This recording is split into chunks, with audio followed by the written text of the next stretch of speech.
तो आपको दिखाते हैं कि एक एक करके जिस अंदाज में चरण पूरे हुए हैं, उन चरणों के बाद अब क्या हालात। देखिए, 5वें चरण के दंगल के लिए शनिवार को शाम 5 बजे चुनाव प्रचार थमने वाला है।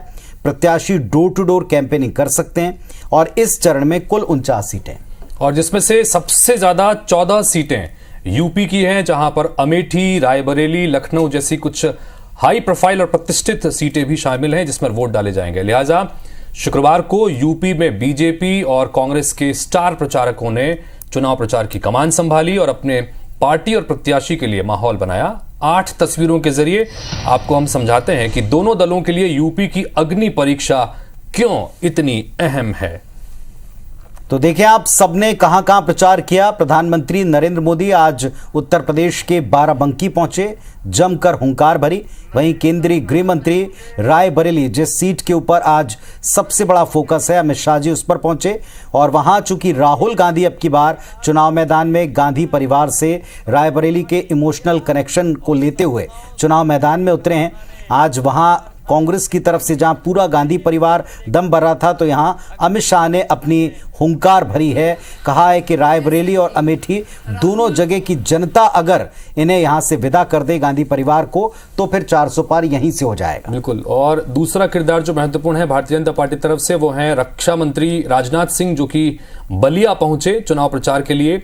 और उत्तर प्रदेश के मुख्यमंत्री योगी आदित्यनाथ भी लगातार चुनाव प्रचार के लिए जगह जगह पहुंच रहे हैं। इसी सिलसिले में आज बाराबंकी वो पहुंचे थे। और जो अगली तस्वीर दिखा रहे हैं वो है सोनिया गांधी की।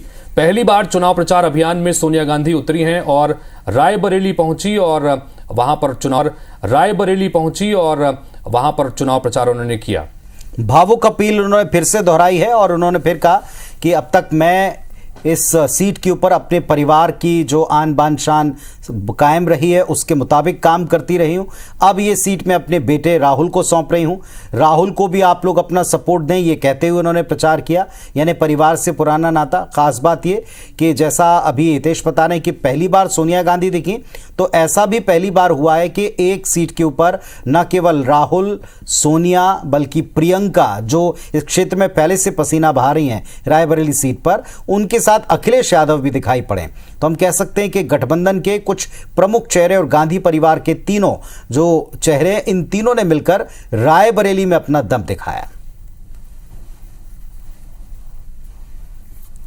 तो ये आप 8 जो तस्वीरें देख रहे हैं, दरअसल इनमें से 4 से 5 तस्वीरें अकेले हितेश रायबरेली की हैं।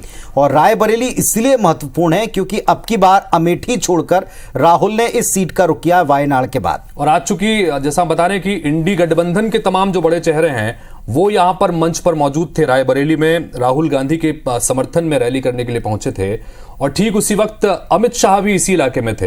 अमित शाह जिस इलाके में आज पुनीत थे वो दरअसल रायबरेली और अमेठी के बॉर्डर का इलाका है, यानी कि उस जगह पर आकर उन्होंने दोनों ही सीटों को साधने की कोशिश की। तो चुनौती जहां इंडी गठबंधन के नेता देने की कोशिश कर रहे हैं, तो उसके काउंटर में उसी तरह की रणनीति भारतीय जनता पार्टी के नेताओं के चुनाव प्रचार अभियान में भी देखने को मिल रही है। तो अमेठी से आपको पता है कि केंद्रीय मंत्री स्मृति ईरानी, जिन्होंने 2019 में राहुल गांधी को भले ही कम मार्जिन से लेकिन मात तो दी थी, इसके पहले वे हारी थी 2014 में, लेकिन 2019 में उन्होंने राहुल गांधी को हराकर अमेठी सीट जीत ली।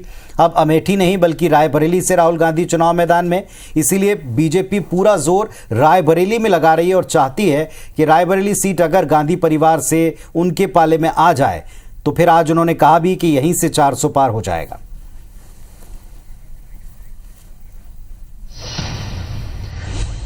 हैट्रिक बनने जा रही है। मैं आपको अपना बेटा सौंप रही हूं।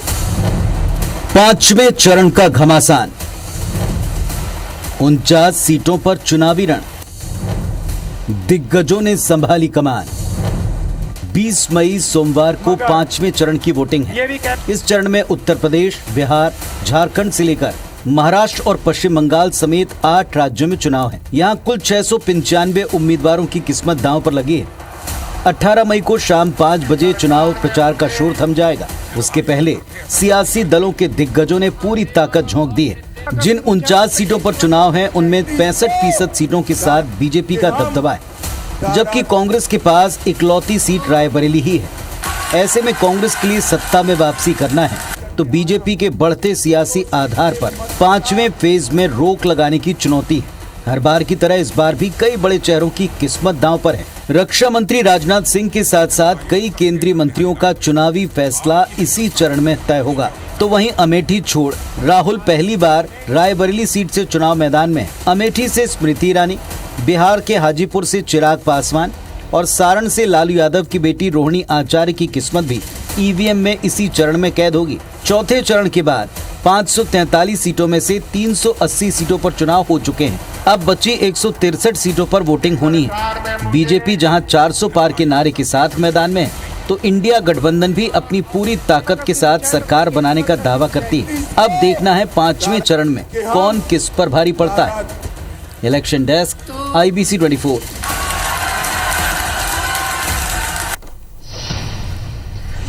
तो 5वां चरण इसलिए हम आपको बता रहे हैं क्योंकि 5वें चरण में शुरुआत में हमने देखा कि दिग्गजों ने पूरे देश भर में जो कमजोर सीटें थी, खास तौर पर अगर एनडीए का पक्ष आप देखें तो कमजोर सीटों पर एक एक दिग्गज की ड्यूटी लगी हुई थी, जिसमें छत्तीसगढ़ में, मध्य प्रदेश में, उत्तर प्रदेश की कुछ सीटों पर, इसके अलावा पश्चिम बंगाल में जहां थोड़ी थोड़ी सी सीटों के ऊपर हर चरण में चुनाव हो रहे हैं, या फिर केरल का जो चुनाव है वहां ये दिग्गज गए। लेकिन अब इनकी खुद की सीटों पर अब वोटिंग की बारी आई है, इसीलिए सबका पूरा ध्यान उन सीटों को निकालने की तरफ है। बिल्कुल, जैसा हम रायबरेली का जिक्र कर भी रहे थे कि रायबरेली में ही तमाम इंडी गठबंधन के नेता एक साथ एक जगह पर ही रहे। राहुल गांधी लगातार इसी इलाके के आसपास ही चुनाव प्रचार कर रहे हैं। प्रियंका गांधी सिर्फ इसी सीट पर रह गई हैं कि उन्होंने कहा भी था कि अब मैं सिर्फ रायबरेली और अमेठी में ही प्रचार करूंगी। तो जाहिर सी बात है कि जब ये चरण निकलेगा तो आगे के चरणों में भी बाकी तमाम नेता उसके बाद फोकस करते नजर आएंगे। बिल्कुल बिल्कुल, आपने ठीक कहा। और सबसे बड़ी बात एक ये है कि इन सीटों पर इन दिग्गजों के चुनाव के बाद, जैसे राजनाथ सिंह हैं तो भारतीय जनता पार्टी में एक चर्चा चल पड़ी है कि क्या वरिष्ठ नेता, जैसे बीच में अरविंद केजरीवाल ने मुद्दा 75 उम्र वाला उठाया भी, जिसको बीजेपी ने ऑफिशियली खारिज कर दिया, लेकिन इन दिग्गजों का आगे क्या होगा, उनका भविष्य का रास्ता क्या होगा, भूमिका क्या होगी, इस पर भी जरूर उन्होंने अपनी तरफ से एक बात की।